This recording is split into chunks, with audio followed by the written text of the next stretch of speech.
5:12 local time.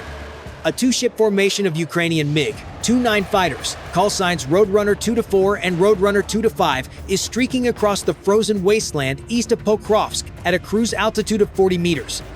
Velocity is locked at 900 kilometers per hour. Mission: execute a precision strike using AASM Hammer guided bombs on the critical logistics bridge supporting the Russian supply lines. The airspace ahead is no longer a physical dimension. It is a combat corridor entirely saturated by tens of thousands of autonomous drones and high-intensity electromagnetic interference. This is not a routine flight. It is a clinical infiltration into the center of a robotic network operating at maximum capacity, a realm where every variable of altitude and velocity dictates immediate survival or catastrophic collapse of the entire airframe. The entry into the kill zone has officially commenced. Russia identified the geometric vulnerability in radar doctrine early on. Ukrainian aircraft consistently maintain ultra-low altitudes to exploit ground clutter and terrain masking. To shatter this tactic, Russia deployed a ruthless aerial mine system by retrofitting legacy R-60 infrared homing missiles onto Iran. 2 reconnaissance drones, a lethal synthesis of modern machine vision and cold-blooded infrared tracking. 5:15 local time. The Roadrunner formation cleared a windbreak tree line at an altitude of 40 meters. 200 meters above them, 2 Russian Iran, 2 drones loitered in total radio silence. They required no radar to localize their prey. Their computer vision algorithms were calibrated for a single variable, the white-hot thermal signature erupting from the twin RD-33 engines of the lead MiG. On the R-60's seeker head, the Ukrainian fighter appeared as a massive, unmistakable torch against the freezing dawn. A white flash erupted beneath the Iran's fuselage. Missile away. Inside the cockpit of Roadrunner 2-4, the radar warning receiver, RWR, remained deathly silent. There was no rhythmic pulse, no urgent lock-on warning. To the MiG's tactical computer, the sky was functionally clean. Russia was executing a suppressed assassination at supersonic velocity. The formation's only margin of survival lay in the geometry of their coordination. Roadrunner 2-5, flying at a 45-degree lateral offset, visually identified a gray propellant streak closing in on the lead's tail at Mach 2.5. The range, 800 meters. Roadrunner 1. Brake left, missile, southeast. The shout tore through the intercom, a human override for the failure of electronic sensors. Both pilots slammed their flight sticks to the left, kicking full rudder to initiate an instantaneous 9G turn. The MiG airframes groaned as rivets reached their ultimate shear stress limits. The pilots were crushed into their ejection seats, their vision narrowing into a grayout as blood was driven from the brain by centrifugal force. The flare dispensers triggered. A volley of magnesium pellets, burning at 2,000 degrees Celsius, fanned out to create an infrared decoy wall. The R-60, overwhelmed by the sudden thermal saturation, drifted off its intercept track and triggered its proximity fuse 6 meters from the lead's wingtip. The resulting high-pressure shockwave slammed into the vertical stabilizer, sending a vibration through the airframe that shattered a section of Roadrunner 2-4's cockpit canopy. The formation had survived the knife in the dark, but the violent evasion had compromised their flight path. They were thrown out of the safe corridor and directly into the radar envelope of a far more formidable creditor, the Buk M3 system. Recognizing that the low-altitude corridor has been fully saturated by infrared traps and the plastic wall of tens of thousands of FPV drones, the Roadrunner flight is forced to accept a ruthless tactical trade-off, sacrificing physical stealth for ballistic inertia. To solve the Pokrovsk equation, they elect to perform a toss bombing maneuver, a Cold War relic resurrected to shatter the kill chain of a modern integrated air defense system. Roadrunner 2-4 and 2-5 simultaneously slammed their throttles past the detent into full afterburner. Twin columns of orange flame tear through the freezing morning mist, surging their velocity from 900 to 1,100 kilometers per hour in less than 4 seconds. The formation yanks their flight sticks back, establishing a 45-degree pitch, a vertical climb designed to convert raw kinetic energy into the potential energy required for a high-arc inertial release.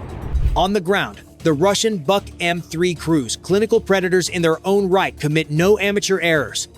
They have maintained strict emission control, MCON, keeping their long-range surveillance radars dormant to evade suppressive fire from anti-radiation missiles. They rely instead on passive data links from the reconnaissance drone network. The moment the two MiGs breach the 2,000-meter ceiling, the Fire Dome engagement radar abruptly awakens. A high-intensity burst of electromagnetic energy saturates the airspace, reflecting off the now fully exposed radar cross-section of the Ukrainian formation. Inside the Ukrainian cockpits, the radar warning receivers, RWR, transition from silence to a sustained, piercing shriek. The Buck M3's fire control computer solves the firing solution in a staggering 0.8 seconds, establishing a hard lock. For the pilots, the sensation is binary. One moment, they are invisible in the dark. The next, they are pinned by the world's most powerful spotlights in the center of a stadium. There's no longer room for evasion, only a direct confrontation between steel and algorithms. Two Russian mobile launch vehicles cycle their firing sequences. Two 9M 317M missiles roar off their rails, their solid rocket motors punching through the atmosphere with a violent acoustic crack. Within the first 3 seconds of flight, they accelerate to Mach 4, approximately 1,400 meters per second. The tactical display calculates the geometry of death, range 8 kilometers, time to impact 7 seconds. Every heartbeat of the pilot now corresponds to 200 meters of missile displacement. At an apex altitude of 4,000 meters, Roadrunner 2-4 triggers the weapon release. 4 AASM Hammer munitions separate from the pylons with a distinct mechanical clunk. The aircraft's Mach 1.2 momentum, coupled with the steep release angle, flings the bombs into a high ballistic trajectory toward the Pokrovsk bridge, 15 kilometers to the east. The strike is committed. Now, the equation shifts entirely to survival. The pilots immediately initiate a violent escape maneuver, rolling the MiGs inverted and pulling through a vertical dive, the Split S. Pulling an instantaneous 9G load, the pilots are crushed into their seats as their vision narrows and reddens from the extreme shift in blood pressure. The airframes groan under the ultimate shear stress, every rivet and spar vibration at the edge of structural failure as they plunge toward a 100-meter floor, seeking the physical sanctuary of the horizon. The 9M 317M is a semi-active radar homing missile. It functions like a cat chasing a laser pointer, requiring the ground-based fire dome to constantly illuminate the target with reflected energy. As the Roadrunners drop below the radar horizon, terrain masking a mere 1 second before predicted impact, the Russian missiles are suddenly robbed of their light source. Robbed of their guidance signal, the missile's terminal algorithms trigger an immediate self-destruct. Two Mach 4 warheads detonate 300 meters above the Ukrainian countryside, resulting in 2 brilliant white flashes and a harmless rain of tungsten fragments onto the frozen fields below. Russia solved the fire control problem, but Ukraine deleted the variables by utilizing the curvature of the planet itself. The Roadrunner flight remains operational, though the robotic swarm at low altitude is already recalibrating for their return journey. As the Roadrunner flight descends to a combat floor of 40 meters to initiate egress, they do not enter an empty sky. They plunge headlong into a mechanical wall over the Pokrovsk sector, a high-density ecosystem where both Russian and Ukrainian forces are launching thousands of FPV drones in a desperate bid for spatial saturation. In this corridor, oxygen has been functionally replaced by carbon fiber and high-frequency data packets. With a density of 20 drones per mile frontage and a velocity of 900 kilometers per hour, the MiGs are sweeping through 250 meters of airspace every second. At this speed, a 30-centimeter FPV drone remains functionally invisible to the human retina until the range closes to less than 50 meters. The pilots are left with a reaction window of exactly 0.18 seconds faster than a human blink. Roadrunner 2-4 and 2-5 cannot rely on standard evasive maneuvers. They must utilize the sheer mass of their 15-ton airframes and the cold geometry of aerodynamics as their primary defense. The MiGs tighten into a narrow finger-4 formation, compressing the airflow between the two aircraft. The intense wingtip vortices generated by the 15-ton fighters, coupled with the high-velocity displacement from the twin RD-33 engines, create a zone of extreme pressure differentials and violent turbulence. As 3 Russian FPV drones attempt a head-on intercept, they are seized by the invisible hand of the vortex before making physical contact. The sudden pressure shift twists the fragile carbon fiber frames, snapping their rotors and discarding these lethal machines toward the ground like dead leaves in a kinetic storm. This is the absolute dominance of macro physics over micro technology. A rogue variable emerges. A Russian FPV drone erupts from a concealed trench, tracking directly into the flight path of Roadrunner 2-4. The pilot perceives nothing but a black blur for a fraction of a second. A sharp mechanical clack echoes against the 20mm reinforced Lexan canopy. The drone's plastic rotors disintegrate instantly under the impact force at 900 km per hour. The shape-charged warhead fails to detonate due to the acute, glancing angle of the strike. A 10-centimeter kinetic scar is etched into the cockpit glass, a permanent reminder of the razor-thin margin between mission success and total airframe loss. The most lethal threat in this corridor is not explosives, but the ultra-thin fiber optic tethers, Spider Silk, trailed by Russian drones to bypass electronic warfare. Roadrunner 2-5 is forced into constant, high-frequency wing waggles to ensure no invisible lines are ingested into the engine intakes. A single strand entering the high-pressure compressor could trigger an immediate engine stall, shredding titanium blades and transforming a multi-million-dollar asset into a flaming wreck in less than 0.5 seconds.